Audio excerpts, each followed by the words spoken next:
Good morning everybody, welcome back to the channel. I just thought I'd give you an update on what my dam is doing for the end of summer for where we are here in the Hunter Valley. And in a previous video I did on the dam, we were looking at the problem that I had with the red azolla that was floating on the top of the water and the weeds that were choking up the dam. And this is quite timely because this is almost exactly the same time 1 year later than this particular shot was taken, where the dam was actually covered, I would say up to about 80% was completely covered with the azolla and the weeds. And the difference I can see this year is I have been using some of the treatment that I bought from a company in Victoria, and it was called Surface Clear. So if you haven't seen that video, you can go back and look at that particular video where I was treating the red azolla with a natural organic orange oil spray. And the other part of that process is to put on a Surface Clear treatment which floats on the top and basically smothers any new growth of the red azolla. And I didn't do much in the previous video because it was in winter when I was shooting the last part of that video, and the cold certainly knocks that azolla down quite a bit and it wasn't growing. So I thought I would wait till summer, and what I've been doing over the last, I guess, 3 or 4 months of the summer we've just had is I put on, I would say, 3 treatments of the Surface Clear, and that's about 500 ml 600 ml per treatment, and I just pour that on at different parts of the dam and just let it float around, and it seems to work really well. There were a couple of times when I could see some of the azolla starting to grow. I don't know if that's the right word, but you could start to see like a cloudy formation in the water, and if I put that Surface Clear treatment on, it would tend to clear it up within a couple of days and it would go back clear. So I think it's actually done a pretty good job. What I'm going to do today is actually get my rake out and just pull these weeds that are growing out from the bank. I'm just going to pull those back and then get rid of them, because yes, I was told in no uncertain sense that I should actually remove them from the side of the bank, that when these weeds and stuff here break down, if I just leave them on the side of the bank, it's full of nutrition, and then when the dam fills up again, that nutrients go back in and I recreate a problem. Yes, I accept that that's a good case, and what I have tended to do now is when I pull these weeds back off the surface of the dam, I actually completely remove them from the side of the dam here and put them in the compost bin, and that seems to be going quite well.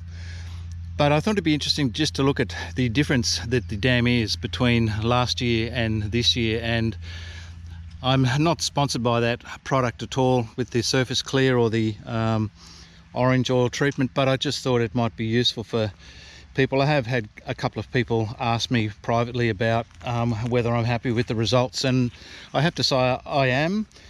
It is quite an expensive process. I'll check on what the price is now for those 2 chemicals. I'll put that up on the screen now, and I think when I bought them like 12 months ago, they were $350 or $375 or something like that for the 2 5-litre containers. And I've still got, I'll go up and have a look in a minute. I think I've still got about half a container of the Surface Clear, and I still have some orange oil left. So I didn't use it all in 1 year, and I've got that to use again. But I'm pretty happy with the results on 1 year on, just comparing of what it looks like now compared to what it looked like at the end of summer last year. Okay, so I think what I'll do is I'll just get on and I'll just get my rake and I'll just clean out some of these weeds here, and then we'll have a look on how clean it looks when I've done that.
Been pulling in lots of this stuff, and I didn't get this last year. It's like a grass, maybe it is grass, I'm not too sure. It's a very fine type of thing, and it looks like there's little flowers or something on it, but I didn't see this last year. This is new.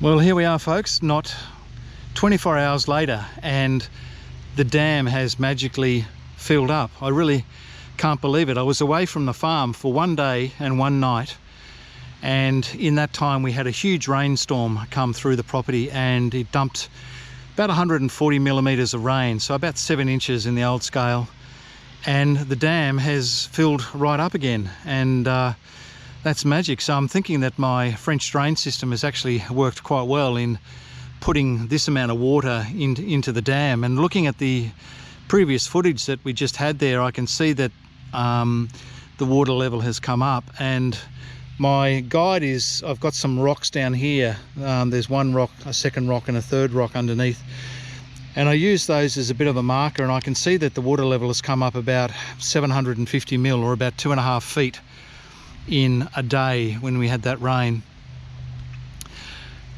which is just unbelievable that it's managed to actually fill this dam up. Over there you can see on Sinkable 3 there, I can see the water's almost getting into that boat as well. So that's another indicator of how much water we've had.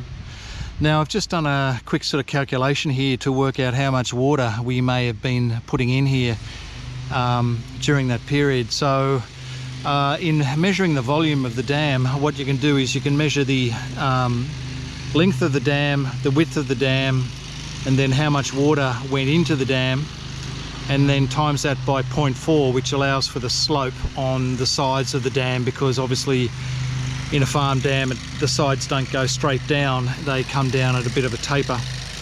And I did that calculation, and I came out with a figure that in the 12 hours of the rain that we had, it put in about 170,000 litres of water, which is quite incredible really. It's almost like 14,000 litres an hour of water, and all that water has come up from the hills behind the house over here, and it's come down the French drain into the dam and filled the dam up. And I'm really sorry I wasn't here, because my wife rang me and told me it was absolutely pouring down rain, and I was trying to explain how to use the video camera, but we couldn't get the video camera working, so I haven't actually got any shots of the drain working, which is a real shame, because it would have been so magic to see all that water running down the drains then running into the dam. But I'm not complaining at all. It's great to see the dam full again, and I really can't believe that in just 12 hours we managed to put in 170,000 litres of water. Probably now I have to get out my our slasher or our weed eating machine thing and try and get in and cut this grass down again. It's amazing how quick it grows back, and it looks nice when it's done, but it's just an absolute pain because it gets really thick and takes a while to cut down. But I'll get onto that. Now I have been using this Surface Clear product over the last summer. This is a 5 litre container, and there's probably about 2.5 litres left, something like that, in this bottle. And normally I would use this in conjunction with a natural orange oil to treat the azolla, but as you can see now, the dam is nice and clear. So I probably don't need to use this product, but what I want to do is just sort of show you the application of how I would put it on. Plus, I want to try and see whether it may actually treat our mosquitoes in the dam a bit, because usually at this time of year, and we're in, what is it now, the second week of April in the southern hemisphere down here. So for us, we're just heading into our autumn period, and normally around this time we get a heap of mosquitoes in the dam. And I have bought a product in the past to treat the mosquitoes, and it's been a silicon based product.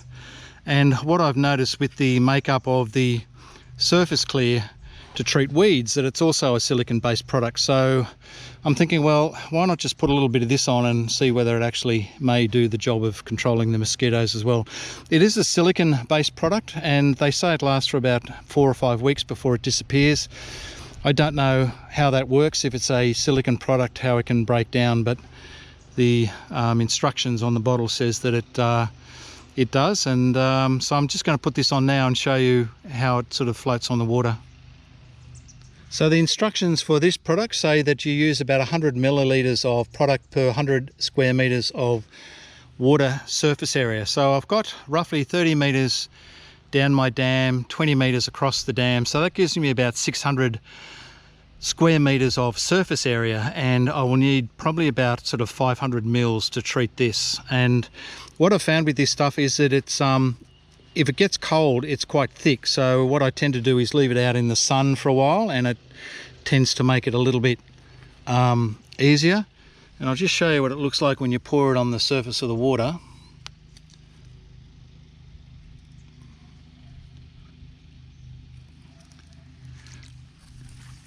Yeah, I don't know if you can see that it's starting to move out across the top of the water, and then it seems to eventually cover all the areas. And I probably then only put on about 100 mil, so I'll just move to a slightly different place on the dam and put some more in.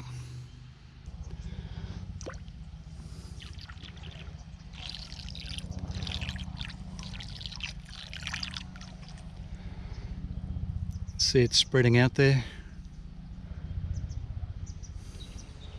So I'm just driving down here beside the French drain, and you can see that the grass is slowly covering back over where the drain was, but there's no damage on the top. All the water has been running underneath that level, down in the pipes and the gravel underneath, and certainly it's survived having 140 millimeters of rain dumped on it, and doesn't seem to have broken down at all. And this is the main pit area where the water goes down here. I came back here a little bit earlier and pulled out a lot of sticks and debris that had collected on the top here, just to make sure that's going to work again. You can see that the sump underneath there has filled up. It's got a lot of water in there, and all that water came down this trench. So it came in from the hills up behind the property over there and came under that fence line and through here. But you know, there's no real evidence that it's done that, but it certainly worked. Well, it must have worked because it's put water into the dam. And just walking along the top here and having a looking at the top, there's a few rabbit holes in here that have been digging holes in here, but the top of the surface of the French drain has all been good. You can't see that it's actually broken down. The water hasn't been running down here because it certainly hasn't cut into that area at all.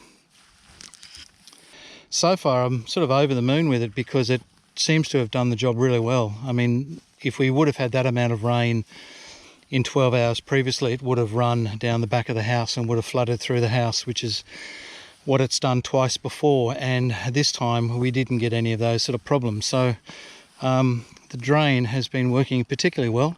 Now, I did get a question from a viewer who commented on one of the previous videos, saying that I could have put the inlet probably deeper in the ground than what it showed when I was digging that in with the mini excavator, and that is exactly true. I would have loved to have put this entrance to the drain a little bit lower, but I was sort of limited because way back down there where it goes into the dam, I'd already had the pipe in the ground that I had to connect into, and when I measured the distance that it was in the ground and the distance that I'd had it running, I worked out that I just had a 1 in 100 fall, and that's why this top end is a little bit shallower than I would have liked it. But either way, it still worked, and it worked very well. Now, I wanted to give everybody a bit of an update on another project that I had been working on, and this was when I put in these lily pilly trees on the farm. And this project dates back about 2 years ago when I first put them in. And looking at this old footage, this is when I first bought my UHI mini digger, the 1.2 UME, and part of that package when I bought the digger was that it had a auger drive as part of the system, and I used that probably the very first time, I think, in digging down about 40 holes to put the lily pilly plants into. They were quite small when I first got them, and as this footage shows, digging the holes and putting the trees in and then putting a water line along as well. And the reason I chose this particular variety of lily pilly was that it was the resilience variety, and the benefit of that is that it's supposed to ward off a lot of the nasty bugs and phacilids and things that attack these lily pillies. And we've had lily pillies before, different varieties, and quite often they get stripped in the summer months when they get attacked by the phacilids, and the moths and stuff like that start eating all the leaves. And I thought this one was going to be okay, but after about 3 months, when the trees were quite small, we had an attack of something, and I'm not too sure what it was. It completely stripped the leaves off the trees, and they were quite sick. And the other thing that happened, we had a very bad frost last winter, and the trees got hit with the frost, and some of the bigger trees were okay, but some of the smaller ones, again, all the leaves on the trees died, and I was quite sure that they would not recover because they looked very sick. Now, the trees have actually grown back quite well. These two ones just here I'm showing you now were the ones that got hit with the frost the most, and you can see that they've actually got a lot less leaves on them than this one here, for example, that's much healthier. And the other problem I had is the mound that we've got underneath here. For well over a year I just let the grass grow down there, and I found that that was taking a lot of moisture out of the trees, and that the trees were really suffering. They were sort of growing okay, the leaves were okay, but they weren't sort of flourishing. And I went back to the nursery where I bought them from, and their recommendation was to get rid of all the grass. So I sprayed all the grass along here to get rid of all the grass around the trees.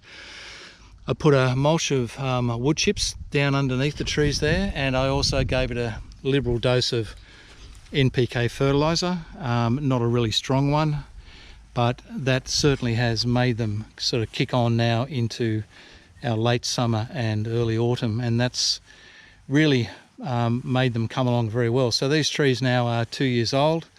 I think they would have been a little bit bigger if we didn't have the problems with the bugs attacking them when they were young, and also the severe frost we had last year. So I don't really know. I'm hoping that this year, I think it's going to be cold again. I just hope that the frost doesn't get into them and damage them again.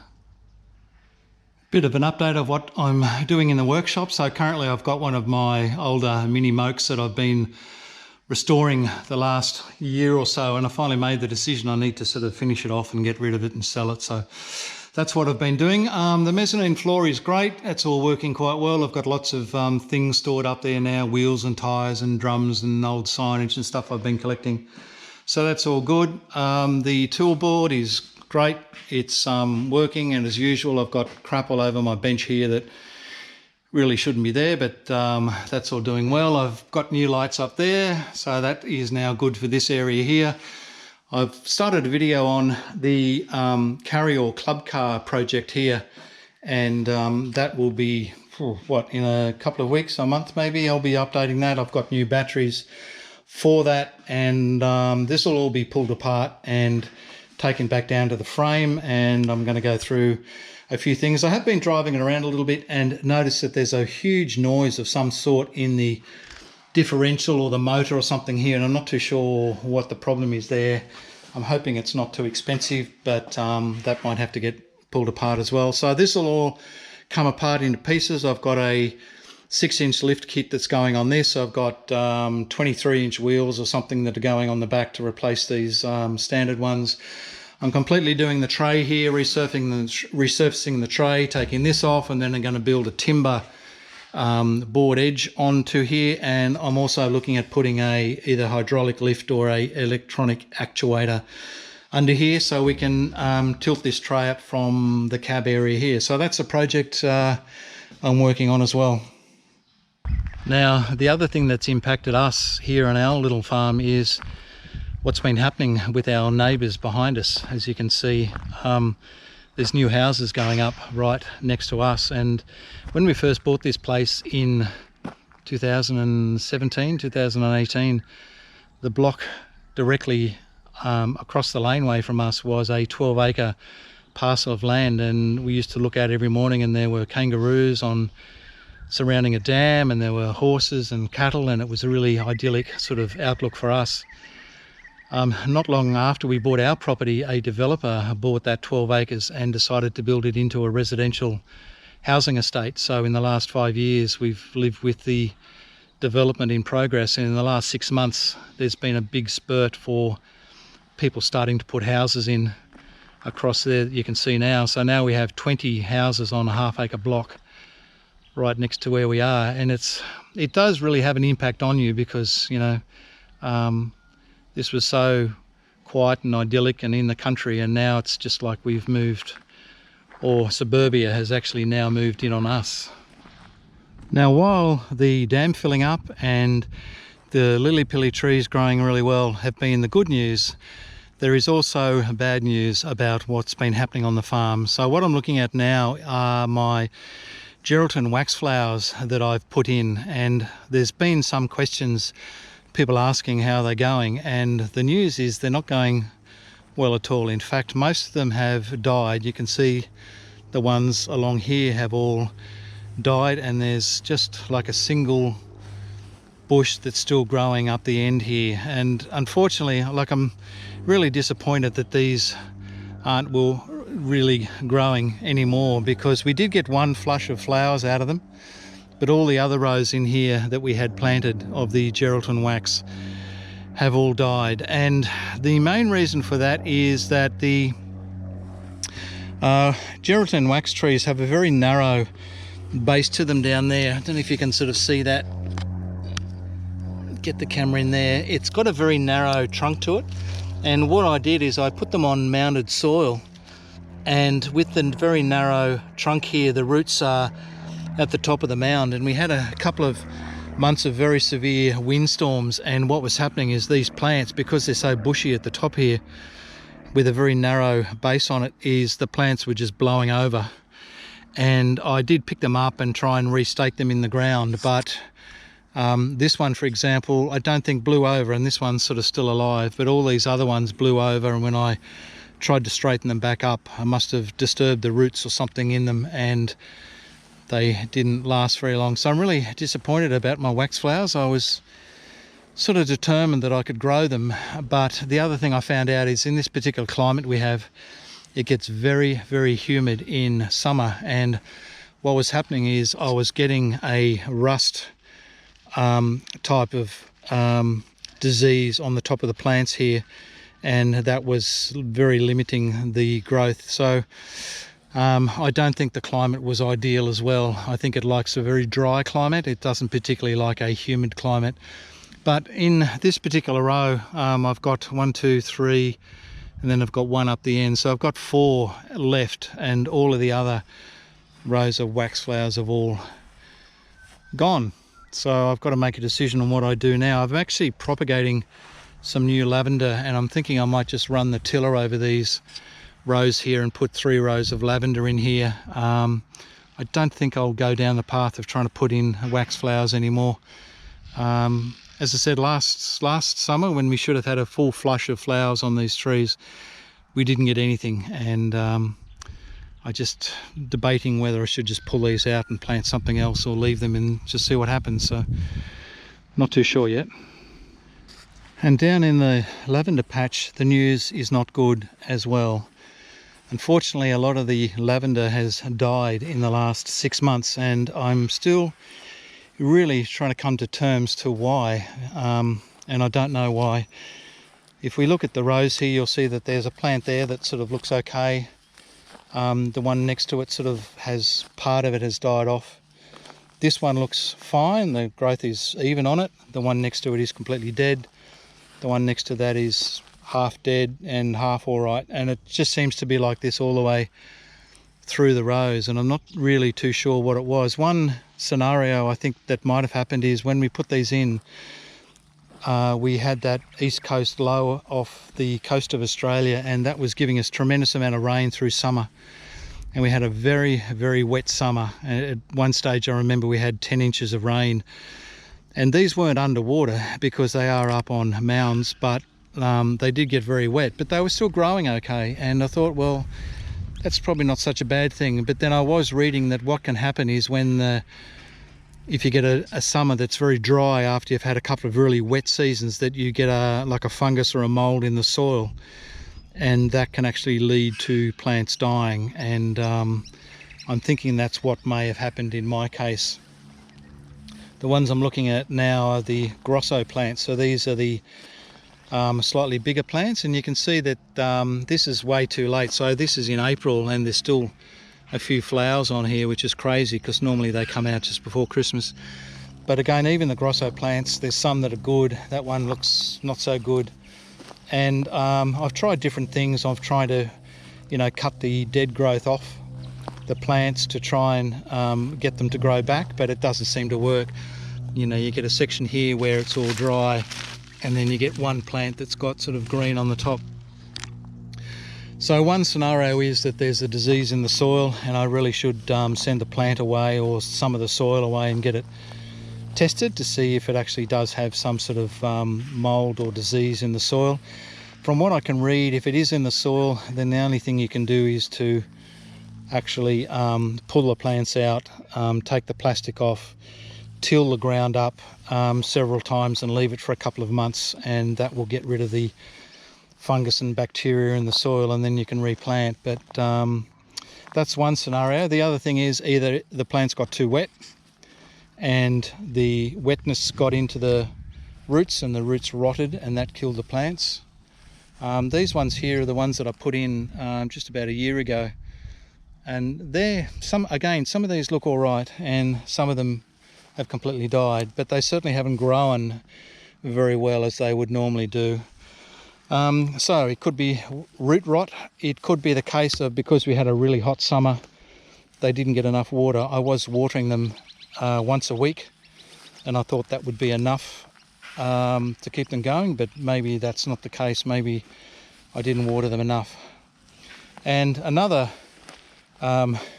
possible cause or reason for the plants to die is that the nutrients that I mixed into the soil have run out, and the soil in this area is very poor. And in the videos when I was putting the lavender in, you can see that I was mixing lots of things into the soil. So I was putting lime into the soil, I was getting sort of organic material, mixing it into the soil with some dynamic lifter fertilizer, and sort of enriching the soil to make it suitable for the lavender to grow in. And maybe that was the case. Maybe the lavender was growing okay for a couple of years, and then it got through the nutrition that was in the soil and it used all that nutrition up, and the plant simply died because there wasn't enough goodness in the soil. Because I wasn't adding any fertilizer. Everything I've read about sort of growing lavender, it says to not fertilize the plants, maybe use like a sea salt solution, which is really just a soil conditioner, which helps a bit, but they don't really need a fertilizer. So I hadn't fertilized them for years really since I've been in the ground, and they've gone. But the crazy thing is you'll see one plant that's sort of okay, and then the one next to it is a bit sick, and then all of a sudden you'll find that there's 3 or 4 that are completely dead. So it really makes it hard to determine what has actually happened to the lavender, and I'm not really sure yet what it is. And it's a bit disappointing because I don't really know how to move forward, whether to pull all this up, take the plants out and replant them, or take the dead ones out and replant them. But I really need to know why they died before I plant new ones, otherwise the new ones may do the same. So I'm a bit lost really. I don't come down here and look at it very often now because it used to be great. There used to be big round mounds of lavender and stuff in here, and now it's looking very secondhand. So it's it's a bit sad. Anyway, that's the update on what's been happening on the farm in the last couple of months. So there's good things and bad things, but I guess that's just, you've got to take the good and with the bad. That's just part of farming life, I guess. Anyway, I thank everybody for joining me and watching today's video. Stay safe, and I'll see you next time. Bye for now.